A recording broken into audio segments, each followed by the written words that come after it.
તો અમરેલીમાં સંદેશ ન્યૂઝના અહેવાલની ધારદાર અસર પડી છે। એકલવ્ય કોમર્સના નામે ચાલતી બોગસ સ્કૂલને તાળા વાગી ગયા છે। સંદેશ ન્યૂઝે બોગસ સ્કૂલનો પર્દાફાશ કર્યો હતો। અહેવાલ બાદ જિલ્લા શિક્ષણ અધિકારી એક્શનમાં આવ્યા। 120 વિદ્યાર્થીઓને અન્ય સ્કૂલમાં ટ્રાન્સફર કરવામાં આવ્યા છે। શિક્ષણ માફિયાઓ સામે કડક કાર્યવાહીની માંગ પણ ઉઠી છે। તો સંદેશ ન્યૂઝના અહેવાલની ધારદાર અસર જોવા મળી છે। જે બોગસ સ્કૂલ ચાલતી હતી તેનો સંદેશ ન્યૂઝે અહેવાલ પ્રસારિત કર્યો હતો। ત્યારબાદ જિલ્લા શિક્ષણ અધિકારી એક્શનમાં આવ્યા, કાર્યવાહી કરી અને શાળાને તાળા મારી દીધા। અમરેલી શહેરના લાઠી રોડ ઉપર એકલવ્ય કોમર્સ સ્કૂલના નામે બોગસ જે સ્કૂલ હાલતી હતી તેને લઈને સંદેશ ન્યૂઝે એક અહેવાલ પ્રસિદ્ધ કર્યો હતો।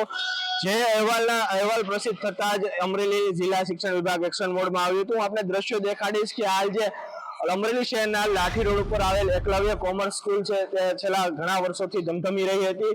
હાલ સંદેશ ન્યૂઝના અહેવાલ બાદ શિક્ષણ વિભાગ એક્શન મોડમાં આવ્યું હતું। હાલ શાળાના સંચાલકો દ્વારા હજુ એકલવ્ય કોમર્સનું બોર્ડ જે ઉતારવામાં નથી આવ્યું।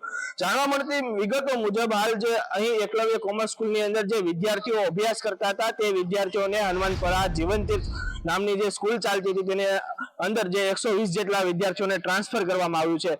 હવે આ જોવાનું એ રહ્યું કે આ જે લુપાછુપીનો ખેલ જે ચાલી રહ્યો છે કેટલા સમય સુધી ચાલશે અને એકલવ્ય કોમર્સ સ્કૂલને જે છે જિલ્લા શિક્ષણ વિભાગ શું એક્શન લેશે તે જોવાનું રહ્યું।